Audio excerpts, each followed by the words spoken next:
Welcome to the intersection of technology, cybersecurity, and society. Welcome to ITSP Magazine. You're listening to a new Securing Bridges podcast. You're about to join Alyssa Miller as she sits down with senior and executive security leaders to share stories of success and failure while working across business teams. It's time to build and secure the bridge to the business. Knowledge is power, now more than ever.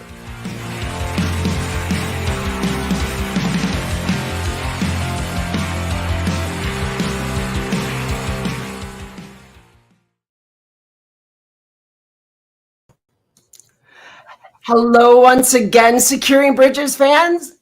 It's Alyssa Miller. We're back here for yet another episode of hopefully one of your favorite shows. It's my favorite show, but I'm kind of biased. After all, I kind of host the thing. So here we are, ITSP Magazine. We are doing that Securing Bridges show once again, where we talk about how we connect cybersecurity to the rest of the business. Build those bridges, secure those bridges, make sure that we're doing that thing to educate our users and our businesses that depend on us every day.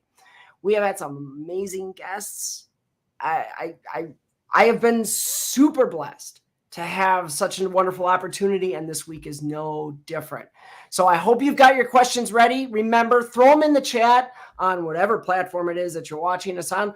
We'll see them, and we'll try to get to those questions. Or if you got a comment, throw it up, and we'll try to get as many of those on screen as we can as well. But live show, that's what this is all about. It's all about interactivity. So be here with us and send us your comments, send us your questions, and we'll do our best to address them. But this week, I've got yet another amazing guest. I'm super stoked for this conversation. Really cool. I think we're going to delve into some things in terms of security startup world and maybe some other topics around the academic space too. We'll see where it goes. But I, this week, have with me Kevin Jackson. Kevin, how are you? I'm doing great. How are you, Alyssa? It's so great to be on the show. Oh, I am so fired up to have you here. Thanks for coming on. So for those of our audience that don't know you, could you go ahead and just tell us a little bit about yourself, where you come from, what you're up to? Absolutely. So I'm coming to you live from the suburbs of Cincinnati. I'm an Ohio resident, Midwest guy. And, my story is one that is probably pretty familiar to a lot of people who watch this show.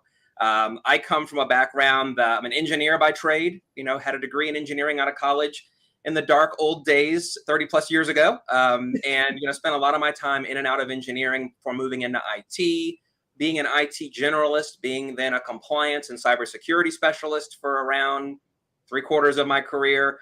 And then what really led me to where I am now, and the reason I'm so lucky to be on your show, is I started a virtual CISO, a fractional CISO practice about 4 years ago now, and began working as a fractional support CISO, advisory services provider for lots of companies, actually all over the country, not just here locally in the Midwest.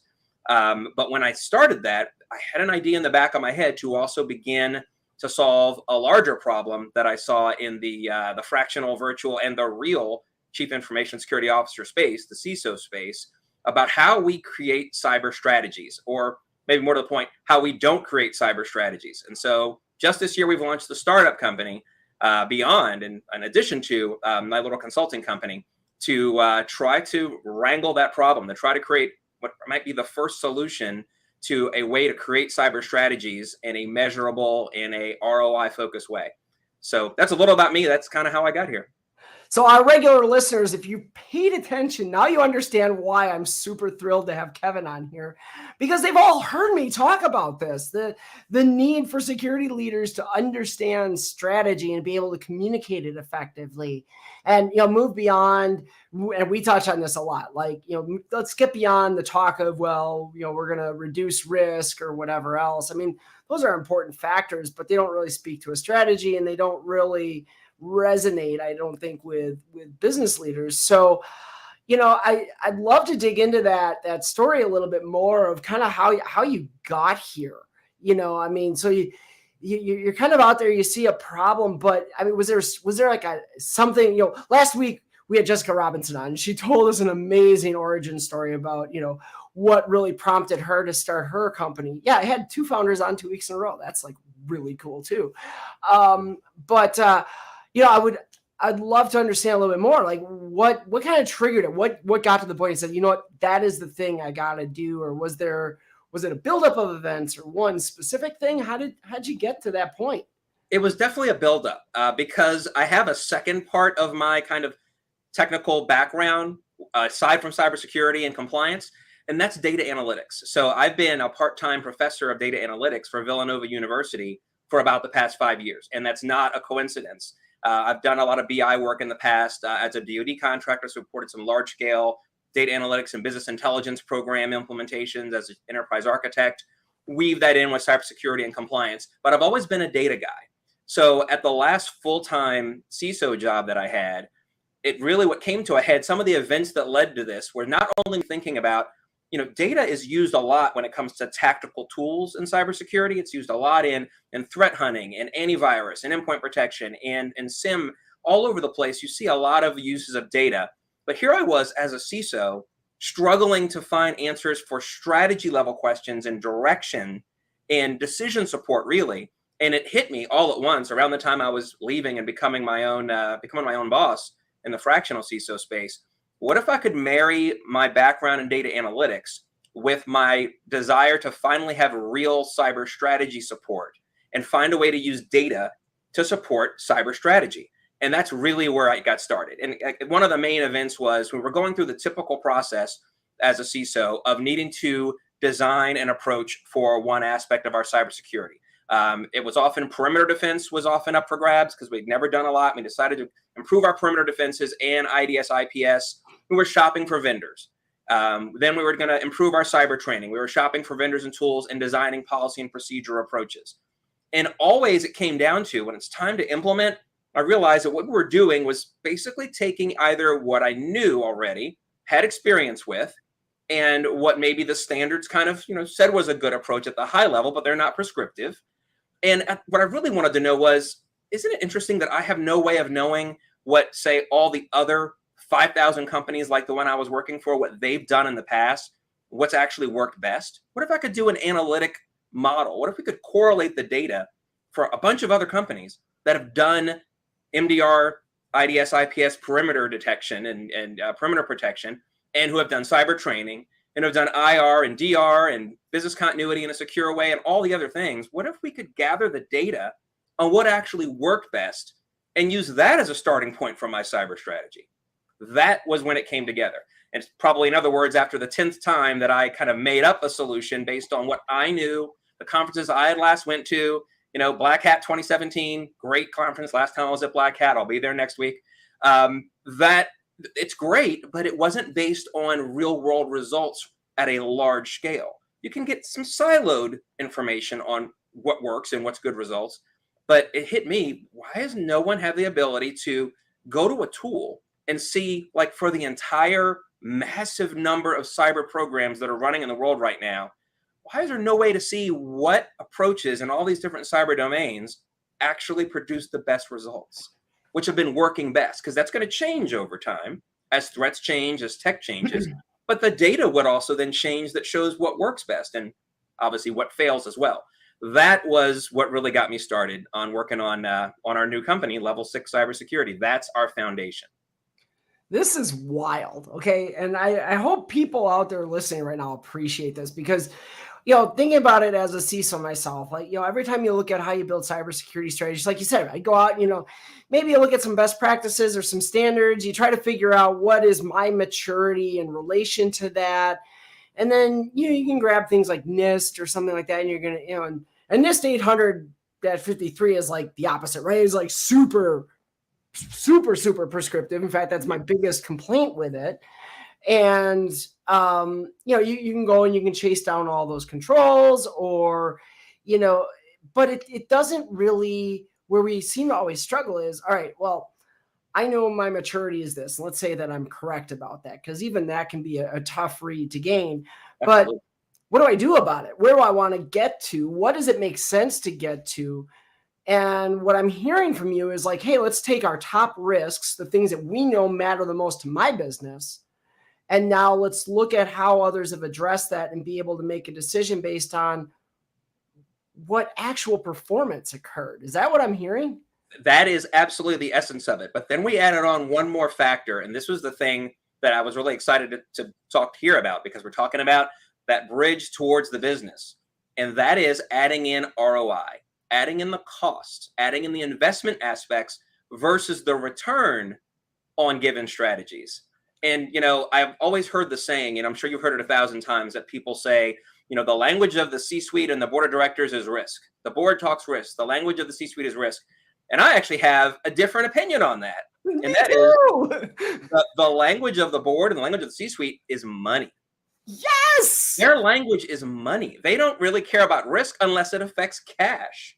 The language of the decision makers above where we sit as CISOs and as the, and in that whole management level is money. So what we're doing in our tools that we're creating, we're connecting all of the cyber strategy approaches with the cost and the ROI, so that we can actually see, based on real world data, based on a lot of real world data, what the actual ROI is for detailed strategy approaches of different types, and cross-analyze different cybersecurity strategies that are in place in various domains, and then give that CISO a tool that he can take to the board or take to his CEO or CFO and say, here's why we need to do this. It's not just because it's a good idea or because it's the newest acronym or cool term that's in the cyber world. It's because the ROI using real world data is this.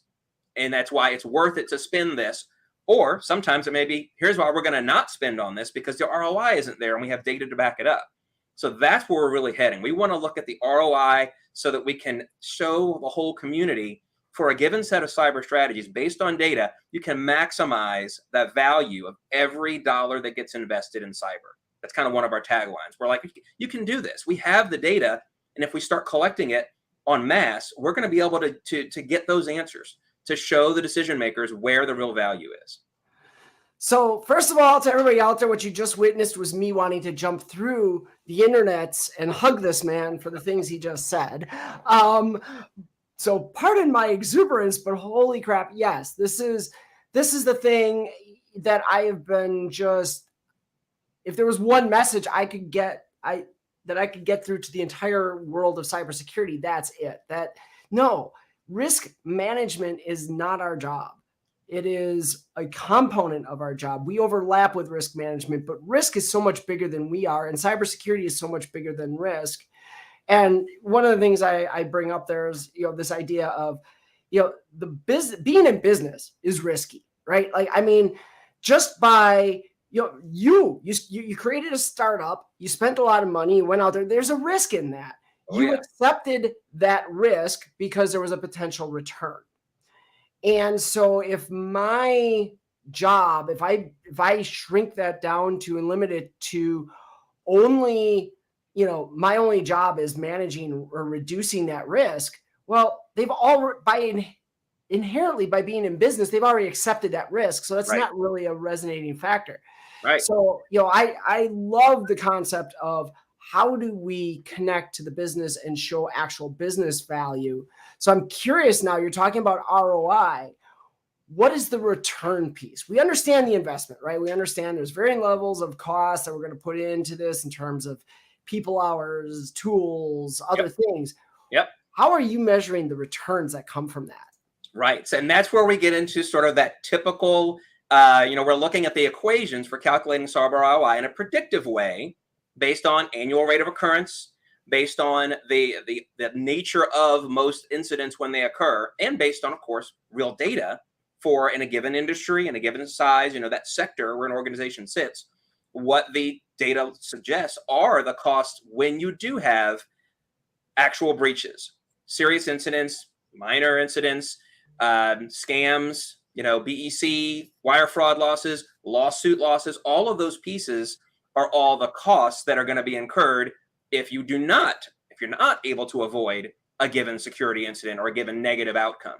So we're always just looking at these outcomes and what the costs are of the outcomes, and looking at the investment costs for all the defenses and the prep and the training and the personnel, all of the aspects for the investment side to calculate ROI. And so we got two sides of that in a way where we have to, in some cases, be able to leverage averages and models for costs in some areas. And that has to do with the nature of how we're collecting data.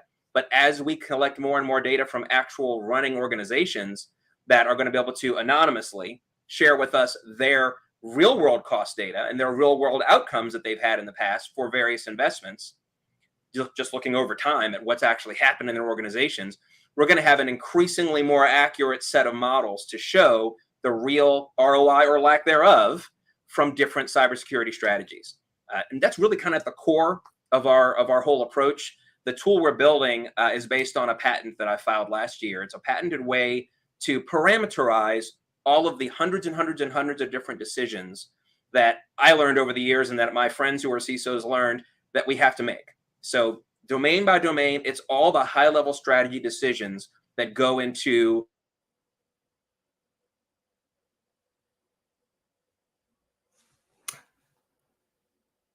Well, that's unfortunate. So here we are. This was a great conversation so far. Now we've lost Kevin for the moment. Let's see if we can't get him back. Wonder if we just, so we'll try to get Kevin back here as quickly as we can. But in the meantime, let's roll with this conversation a little bit. Can you hear me? We got Kevin back. Am I back? You're back now. Good. Oh. I don't know what that was, but you're moving again. You're not just frozen. You had your eyes up in the air.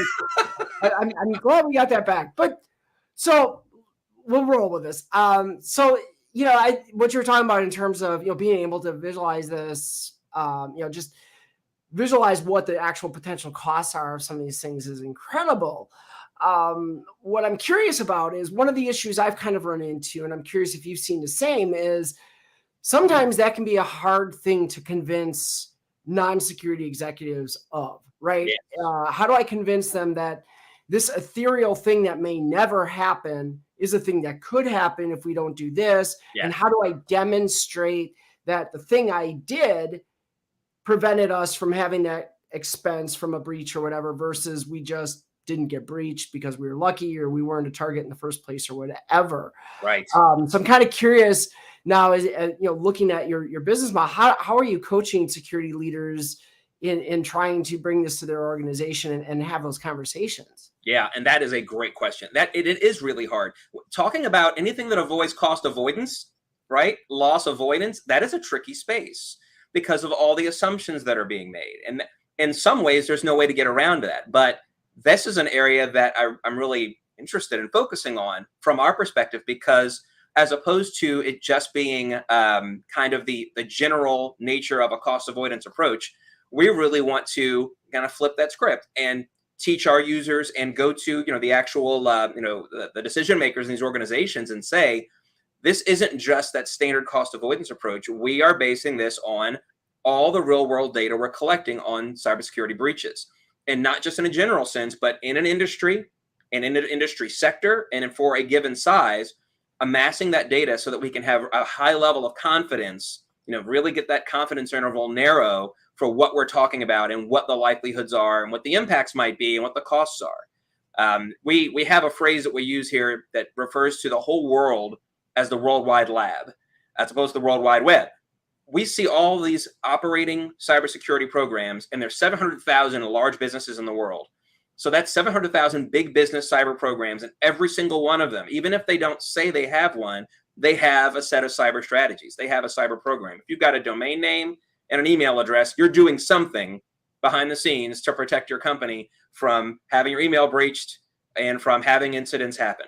So we have all of this potential data, and that's our goal, to harvest all that data so that we can really change the approach and let everyone know it's no longer just pure estimate. We have the calculations en masse. We have millions of data points that we're going to be able to harness and say, this is what we see. These are the likelihoods. This is why you can rely on and have some confidence in this data. And here's what you can do moving forward. So this is cool because I was glad that you mentioned, the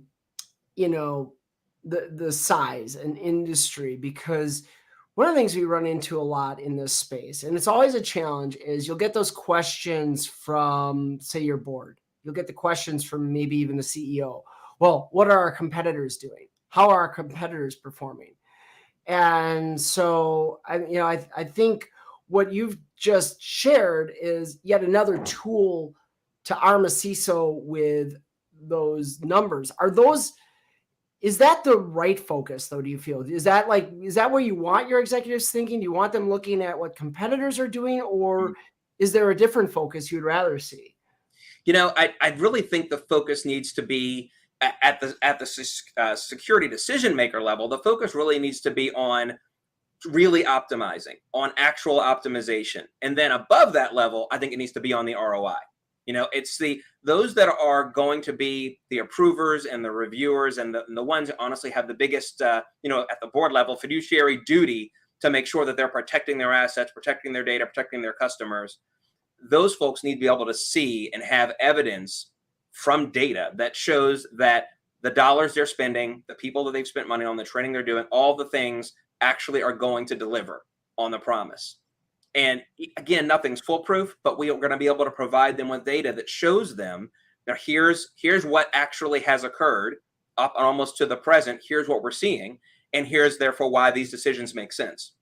And then at the CISO level, or in a smaller company at the IT manager who has to be the CISO's level, I want that focus for them to be able to be on optimization, actually seeing, instead of just in any narrow silo, and instead of having to just rely on a vendor or a single presentation, being able to see what really might be the optimal set of choices to make across all of these, millions of possible dimensions of decisions they have to make.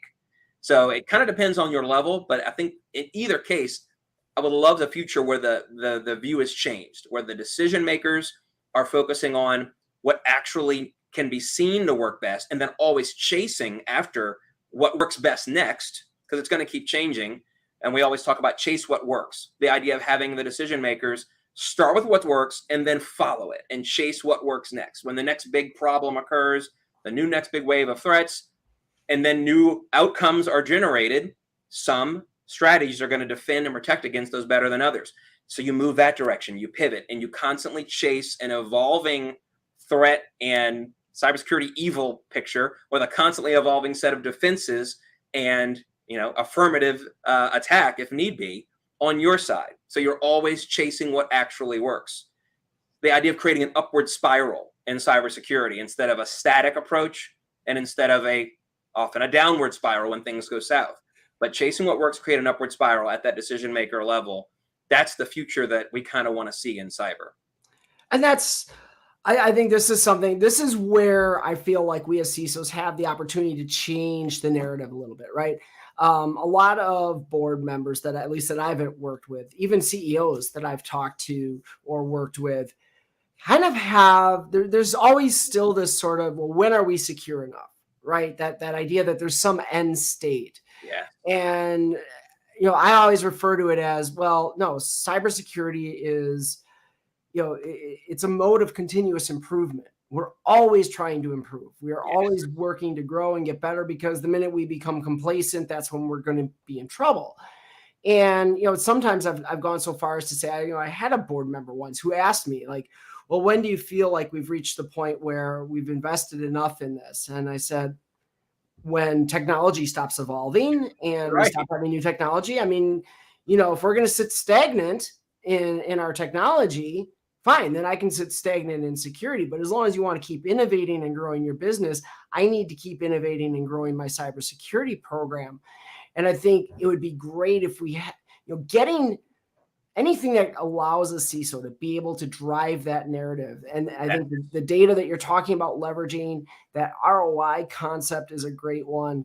I think all of that plays into that. The other thing, and I'm curious for your thoughts, is I'm always on the lookout for, how do I demonstrate that what I'm doing is actually the flip side of that? So instead of the technology evolving and forcing me to innovate, how can I, evolve my cybersecurity program to better allow or better foster innovation on the business side? Absolutely. Talking about that partnership, right? Absolutely. Being able to have it, the idea that there's an adversarial relationship that is, sadly so often the case between security is the preventer of operations, of business, and which is which is terrible. No one wants to be seen in that light here in the cybersecurity world.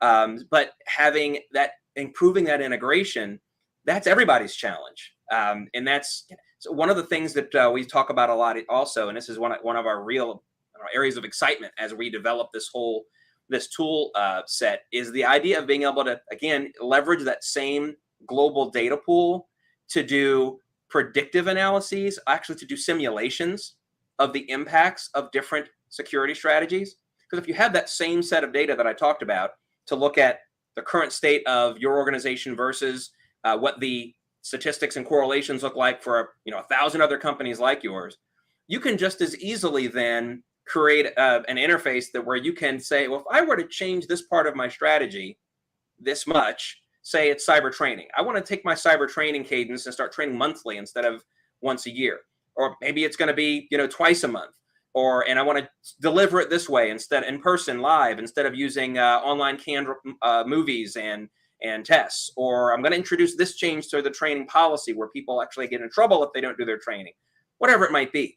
You could actually interrogate the data to see what the outcomes would be from that data pool, because there's going to be a lot of other companies that have made those decisions that are already harvested, that are already a part of the global data pool. So you could simulate the results, the outcomes, even simulate the ROI of how you could change your strategy. And I think that might be a tool then where a CISO could work with the business and say, here's what we're thinking of doing, and we're simulating it in advance. And similarly, you could go to the business and say, this is what we're considering. How would this affect you? And by the way, here's, if we do it, what we see from the data, what the impacts would be on our ROI. Maybe we'd get this much lower rate of occurrence of breaches. Maybe would save so much on our insurance, whatever it might be, as inputs to the business, saying, we're not just doing this randomly. We're doing this because the data says we're going to get these more improved outcomes. Take a look at this, business. How would this impact you? And if if you say, no, it would be too much, even with your gain in ROI, we're not interested. Well, at least they've gotten to see why the CISO wants to move in that direction and see it's a data-based approach. Well, and I think this builds, like you said, it actually addresses that relationship. So even if they don't, even if they're not willing to adopt, a strategy that you brought before them, just the fact that you've shown that, hey, as a CISO, I'm thinking about your business.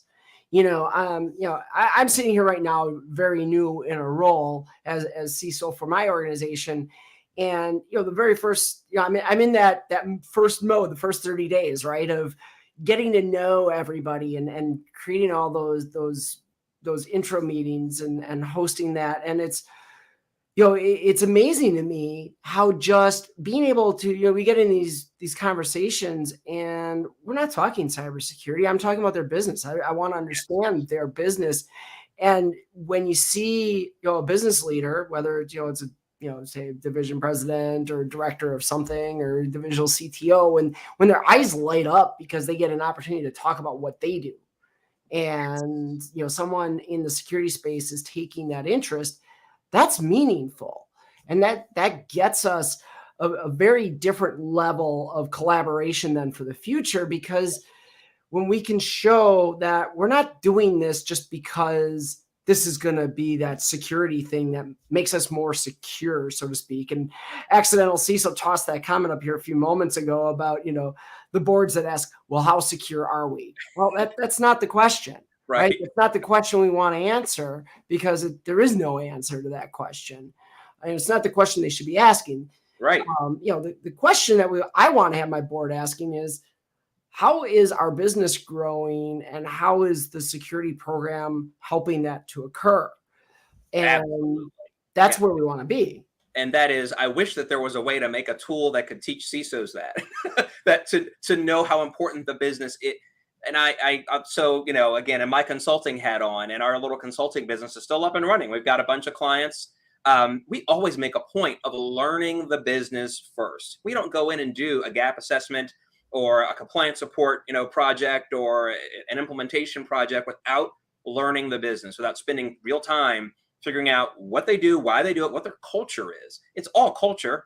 And you can say that till you're blue in the face, but so often I'll come across the IT manager or the CISO whose perspective is, this is my kingdom, this is my thing, here's the awesome tools, here's our great capabilities, and they don't really even know what's going on in the business. And I just shudder, because they'll be the last to find out sometimes. Oh, wait, we just made an acquisition, we're buying another company, I've got to integrate their IT, or yeah, this department bought all this shadow IT we didn't know about, and now we've got to figure out how to secure it.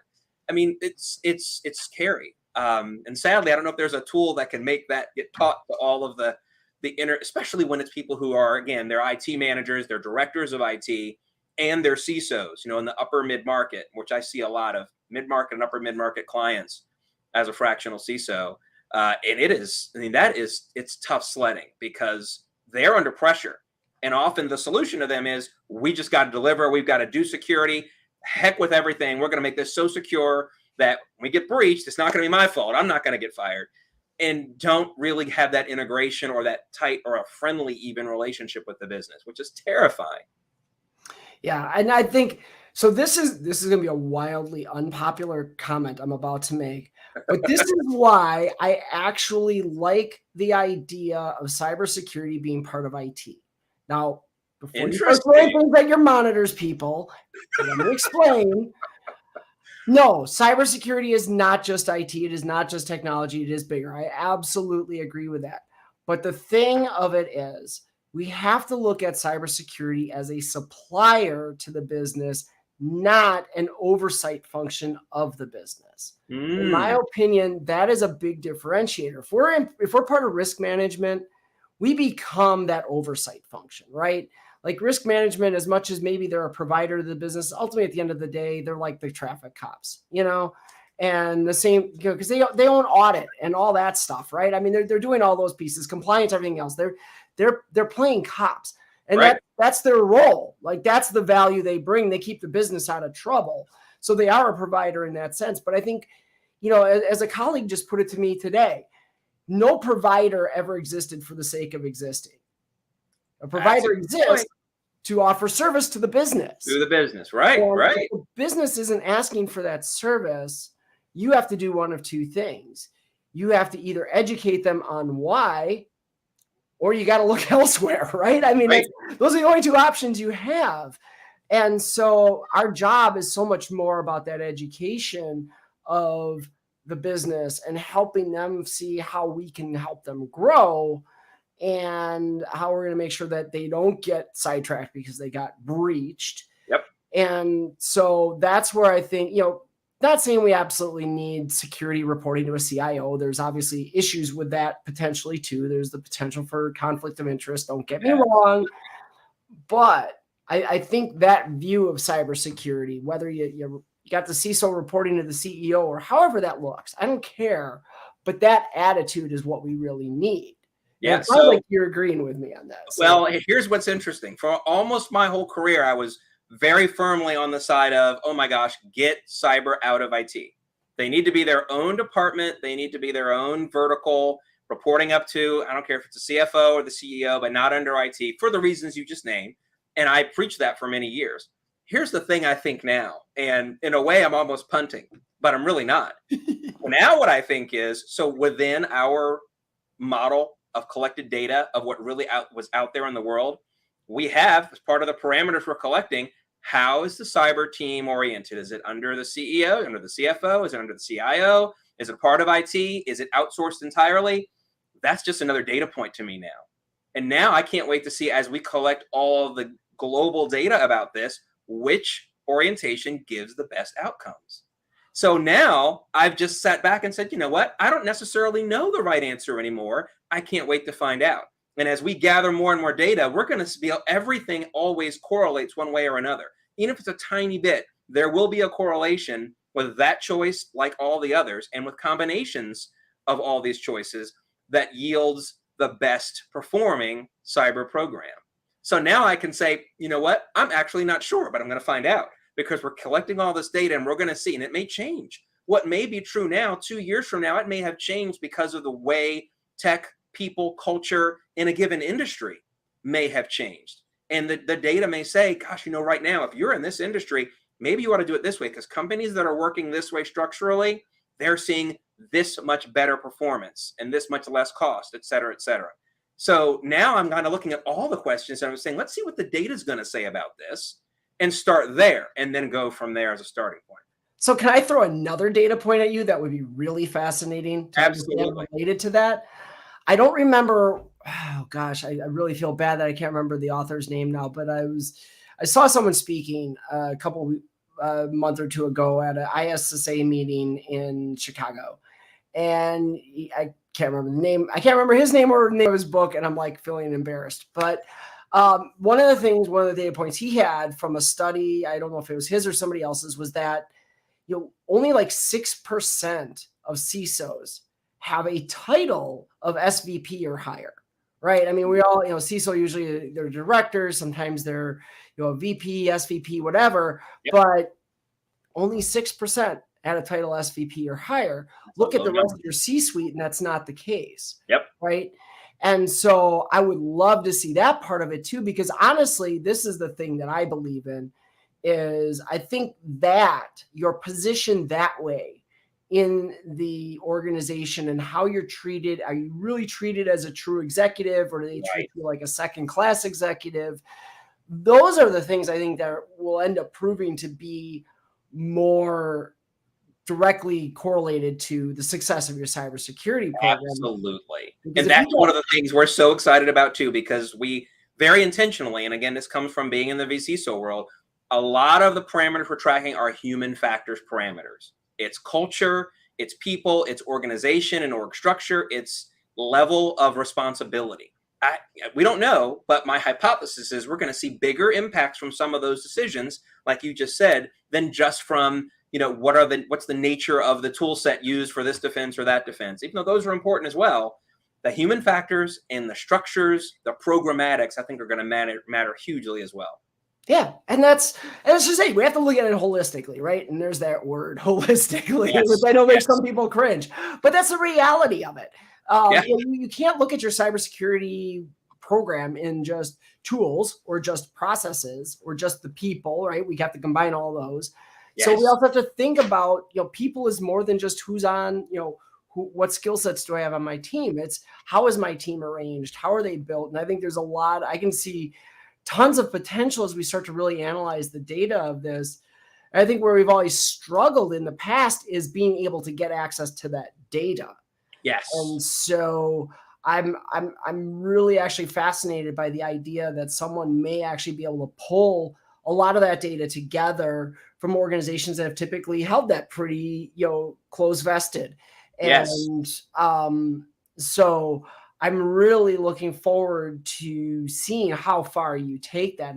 Are these all things that you kind of see on the horizon? Absolutely. Yeah. And there's no question about it. Our biggest challenge as an organization has been first getting the word out there of what we're trying to do, and then beginning to gather organizational buy-in. We offer the kind of the defense of saying we gather our data anonymously. We are tokenizing all of our member organizations' information they share into our global data pool. So because we just want the data and organization and the structural information, the identity of the organization doesn't matter to the analytics. Right. So, we're keeping them anonymous, but allowing them access to the results in a self-service business intelligence tool kind of way, so that CISO can go in and self-serve, interrogate our data, or simulate results using the data of different cyber strategies in a way that is secure for them because they're anonymous. So that's been our big focus, has been on beginning to gather all this data. We have over 30 organizations now that have become early adopters here to help us as we roll through development this year. We're not actually going to be live with our beta product till the end of the year, but we've already got early adopters signed up to help us through that development process. And one last thing I want to mention, I know we're almost out of time, and I'm like, shoot, we're almost out of time. You mentioned that study. That's another big component of what we're doing is academia. I've always been frustrated, again, because I've been a professor on and off Villanova and before that University of Cincinnati, at the lack of usage of all of the academic research out there into cybersecurity. So we're also using fully accredited academic research within our global data pool as weighting factors, as case study dynamics to add in to adjust and weight our results, because it's just not being used unless it's a vendor who happens to want to use a given study to promote their tool or to help build their tool. So we're also using the academia, and I'm super excited about that. I love that.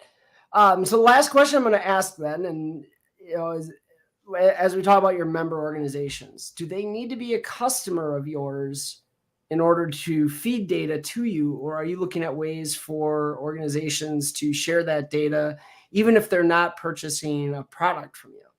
Yeah, we're absolutely open to having organizations share with us.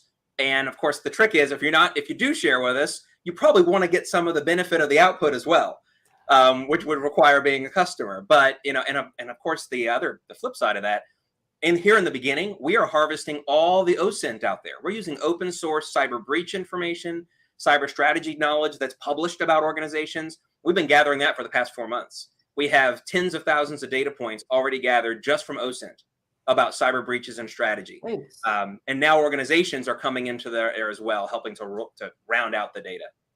Well, very cool. Well, as you noted, yeah, we are coming up. We're actually one of the longer episodes, but no, this has been absolutely terrific. I mean, I say this every week and I mean it every week. I feel like we could just go on for hours here, but we do have to wrap things up. So Kevin, I just want to say thank you again so much. This has been really cool. Just understanding, kind of this whole idea and not, obviously I'm glad we got to learn about level 6. But on top of that, I'm glad we got to talk about what I think are really, really, really important concepts for CISOs, even if you're not using a tool like this, just understanding. And so thank you for bringing that to the show today. Oh, thank you so much. What an opportunity. Thank you so much. And Catherine Marie is asking us when part 2 is. Might have to look at getting you back. Maybe a few months down the road as things start to take shape or something. I could definitely see that because I would love to hear more about where this is kind of going. I would love it. But anytime, you say the word. Definitely appreciate it. This has been absolutely a blast. Appreciate all of you tuning in. It's another great show. Just to give you all a heads up, next week we are going to take the week off. I'm going to be out at Hacker Summer Camp with everyone else. Well, not everyone else, but a lot of other folks. So we'll actually be rescheduling the guest that I had scheduled for next week, just the way things work out. But again, appreciate you all tuning in. This will be converted to audio podcast in a few days. Check it out on your usual suspects, Apple Podcasts, Google Podcasts, Spotify, et cetera, et cetera, et cetera. And you know what? We'll see you on down the road here on Securing Bridges. Take care.